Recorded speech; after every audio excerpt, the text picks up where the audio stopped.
लहसुन और प्याज की उत्पत्ति कैसे हुई थी, इस बारे में बहुत सारे विधर्मी लोग ये वाला वीडियो शेयर करते हैं और ये कहते हैं कि देखिए जितने भी धर्माचार्य हैं वो अलग अलग बातें कह रहे हैं। जैसे कि अनिरुद्धाचार्य जी ये कहते हुए दिख जाएंगे कि जो लहसुन और प्याज है उसकी उत्पत्ति अमृत की 2 बूंदों से हुई है, और जो बागेश्वर धाम वाले धीरेन्द्र शास्त्री हैं वो ये कहते हुए दिख जाएंगे आपको कि राक्षस के मल से लहसुन और प्याज की उत्पत्ति हुई है, और जो मुलुक पीठाधीश्वर हैं वो ये कहते हुए आपको दिख जाएंगे कि लहसुन और प्याज की उत्पत्ति जो कुत्ता है उसके नाखून और उसके अंडकोश से हुई है। तो यहाँ पे बहुत सारे लोगों को कन्फ्यूजन रहता है कि भाई इनमें से सही कौन बोल रहे हैं और गलत कौन बोल रहे हैं। यहाँ पे मैं एक बड़ी इंटरेस्टिंग जानकारी आपको देता हूँ कि ये तीनों लोग सही बोल रहे हैं, चाहे वो बागेश्वर वाले बाबा हों, चाहे मुलुक पीठाधीश्वर हों, चाहे अनिरुद्धाचार्य जी हों, तीनों सही बात कह रहे हैं। अब आपके मन में सवाल आ रहा होगा कि तीनों ने तो अलग अलग बातें की हैं, तो तीनों सही कैसे हो सकते हैं।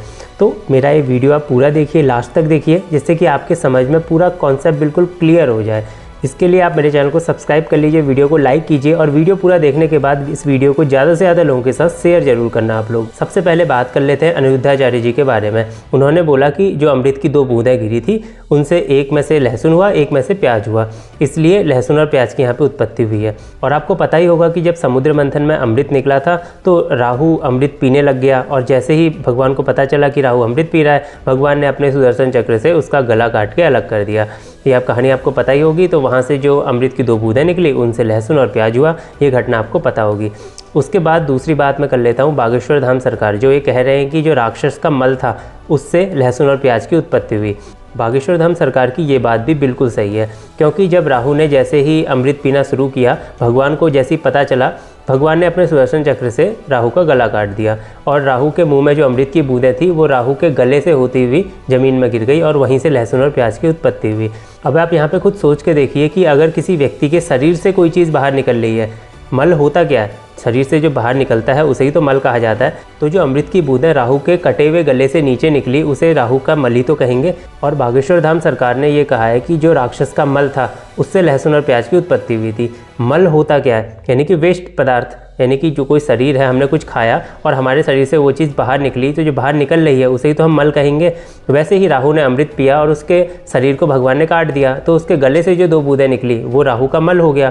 तो राक्षस के मल से, यानी कि राहु के मल से अमृत की जो 2 बूंदें निकली उन्हीं से ही लहसुन और प्याज की उत्पत्ति हुई है। तो यहाँ पे बागेश्वर धाम सरकार भी सही कह रहे हैं, ऐसा नहीं कि वो गलत कह रहे हैं।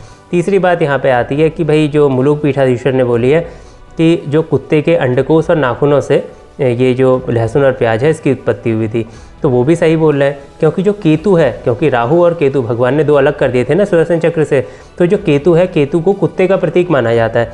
तो यहाँ पे मुलुक पीठाधीश्वर की बात भी सही साबित हो जाती है कि जो केतु है वो कुत्ते का प्रतीक है। और मैंने आपको कहानी पूरी बताई दी है स्टार्टिंग में कि कैसे अमृत की 2 बूंदें गिरी थी ज़मीन में और उसी से लहसुन और प्याज की उत्पत्ति हुई है। तो इन तीनों महापुरुषों की बात बिल्कुल सही है।